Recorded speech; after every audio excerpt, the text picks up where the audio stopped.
Ер нь л яг зөвөр яг маш инженеэр ерхий сайд удаа дараалан тавьж ирсэн асуудлыг төрийн албаны зөвлөлтөд цагдаагийн ерхий газартай шалгаад тэр Code of Conduct гэж яриад байгаа одоогийн байгаа эрх зүйн баримт төчгүүд дээр байгаа бүх зүйлийг нэгтгэх олон улсын жишг рүү явах гээд байгаа ухаантай яваг нь.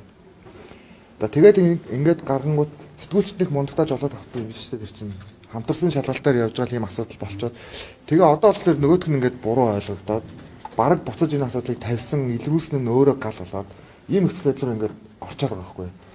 Тэгэхээр ерөөсөө ингээд коридорт би одоо юм ярихдаа их бодолтой ярихгүй бол маргааш нөгөө нэг яг ийм байдлаар гэж бодоод ярьсан юм ингээд нэг 2 3 хоногийн дараа ингээд хүмүүстэй уулзлаа бүр ингээд өөр газраас ингээд одоо ойлгогдсон юм байдалтай явж байгаа. Тэрийг бас та бүхэн маань бодохгүй бол нөгөө нэг мэдээлэл би итгэж өгч чадахгүй хэмжээрөө бас явна гэсэн үг шүү дээ. Би бол ингээд нээлттэй байдаг ш харьцангуй бас тийм байх хүсдэг.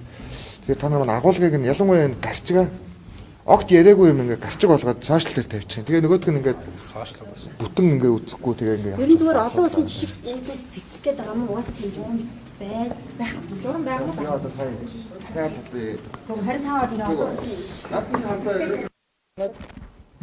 ийм одоо журам талан төрийн албаны хуулийн дээр талан төрийн албаны ёс дөрвөн дээр гэдэг ерөөсөө нэгдсэн байдлаар тэр код ийм ном байдаг байхгүй.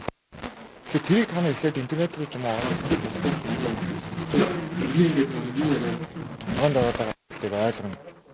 Тэрэн дээр ч хэлбэл би өчтөр одоо бас л намайг нэлээд шоолж идэл албаны балаар хувийн бичиж болохгүй гэдэг протокол гарын хэсэг зурдаг юм байна. Тэгэхээр шоолоод байгаа. 5 секунд одоо ингээд хин нэг рүү харах юм бол sex harassment гэж үздэг ийм бодлого байдгийн байна гэхлээр шоолоод байгаа. Тэгсэн мөртлөө шүүмжлээд байгаа юм. Тэгээд энийг хийх ийм зүйл рүү ингээд соёл гаргаад явъя гэхлээр шоолоод эсвэл дутуу яагаад ингээд асуудал үүсгээд байгаа. Тэгэхээр хадаа тэрийг ингээд одоо юу гэдэг юм маш товчондоо бол ийм зузаан номтой болно гэж ойлгож болно гэсэн төрийн албаны болон одоо бусад байгаа бүх хэм хэмжээнүүдийг нийлүүлээд. Тэгээд төрийн албан хаагч тэрэн дээр гаруй хэсэг зорно. Тэгээ хуулийн дээр нэгдсэн байдлаар тэр ёс зүйн протоколыг зөрчсөн бол хариуцлага хүлээн гэдэг нэг л заалт орно гэсэн. Одоо жишээлбэл төрийн албаны хуулийн дээр за тийм ээ албаны техник хэрэгслийг ашиглаж болохгүй гэж байгаа. Гэхдээ яг шийтгэл нь байхгүй шин. Та зүр үзээрэй. Тэр энийг их тодорхой болгоё гэж байгаа юм. Тэгээ одоо жишээлбэл энэ дотор би ороо нэг 10-аад зүйл ярьсан шүү дээ 2 3 л яригадаад байгаа болохоос ш. Мөрөөдөө тоглоомын асуудлыг зэгцлэе гэж байгаа. За энэ ингээд зэгцлэгдээд ингээд явж гин тийм ээ. Тэгэхээр энэ бол одоо өөрөө нэг Code of Conduct-д орох ёстой зүйл мөн гэсэн. За жишээлбэл төрийн албан хаагч үнэтэй бэлэг авахыг одоо энэгээр зохицуулах ёстой гэж үзэж байгаа. Тэгэхээр үнэтэй бэлэг одоо авч ийн үгүй юу гэдгийг бас шалгаж байгаа. Тэгээ шалгаа гараад ирэхээр бас битгий ингээд нэг буруугаар дэвргээрэй гэж одоо бас гуйж гин тий. Саяхан бас ингээд яригдсан одоо жишээлбэл албаны машиныг хувьд ашиглахтай холбоотой энэ зохицуултууд бол орноо шалгаж үтсэн энэ орхоос өөр гарц байхгүй байна гэж ойлгож байна. Төрийн албан хаагчийг бизнес ангиллаар зөрчгийг зөвшөөрөхгүй ийм одоо юу орно гэсэн. Хэрвээ тийм асуудал байвал энэ өөрөө бас яцсан одоо тэр протоколыг зөрчсөн асуудал орно. Хувцсны код орно энэ дээр тий. Одоо би яг юм байдлыг би энэ юм хэлсэн. Энийг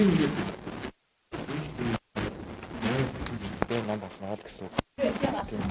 За энэ дээр одоо чинь 11 орныг татаж аваад ингээд үзээд явж байгаа. Хөлсөндөө гарахгүй бас байна тийм ээ.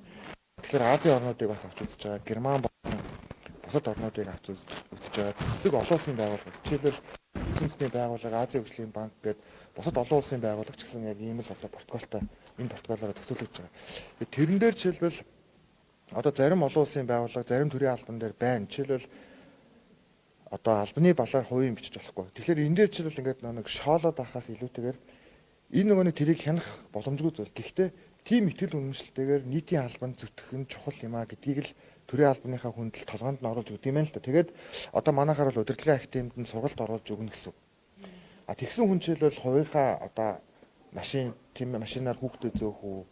Тэгсэн хүн одоо тэгж бодсон хүн ямар нэгэн байдлаар хийл ахуйтай холбоотой ийм сонирхлын зөрчил гарах уугүй юу гэдгийг төрийн албан хаагчдад одоо зааж өгөхийн тулд одоо тийм хэмжээний том одоо ёс зүйн шалгуурыг л тавьдаг зүйл рүү энэ шин жишг рүү хамтдаа алхая. Ингэх нь илүү алстаас хэрэгтэй байж магадгүй.